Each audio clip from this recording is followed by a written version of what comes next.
Last year, he had had a really rough week. He got in trouble at home, at school, and even at theater rehearsal. We were at our wits' end. I was so frustrated. I just wanted to blame him for acting up. But his behavior wasn't normal, so I took a step back and I looked at what he was eating. Now, I know he's not eating anything behind our backs. He's more cautious than we are. He reads everything. He knows what dyes feel like, and he avoids them vehemently. So I started looking at the not so obvious stuff, and that's when the bagel on the counter caught my eye. It was from the bakery at a local grocery store. It was an egg bagel, and it had a yellow tint. I thought, don't all bagels have egg in them? Why is this one yellow? So I called. Sure enough, they contain yellow 5 and 6.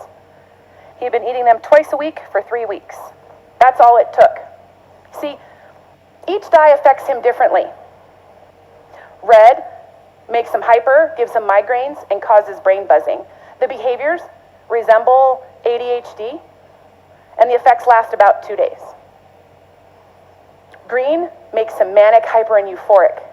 The behaviors resemble bipolar disorder in a manic phase, and the effects last less than a day. Blue makes him tired, moody, and grumpy. There's no disorder for that yet. But the effects last about a day.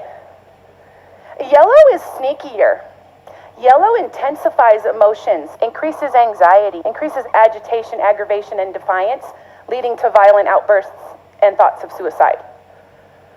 The behaviors resemble oppositional defiant disorder and conduct disorder. And the effects last 5 days.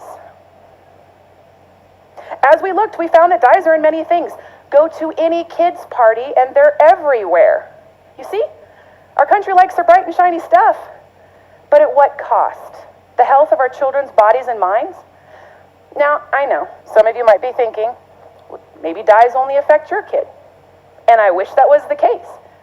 Then I wouldn't need to be standing here telling all of you our story. Now, I know all children are not affected, but many are. Currently, 7.5% of children are on some sort of prescription medication for emotional and behavioral difficulties. 11% of children have been diagnosed with ADHD. 4% of children between the ages of 9 and 17 will develop conduct disorder. And 10% of all kids will be diagnosed with oppositional defiant disorder. And doctors and researchers still have no cause as to this disorder. They think it might be environmental and genetic. So, even if 1% of all the children under the age of 18 are affected by food dyes, that's still almost 1 million kids. 1 million.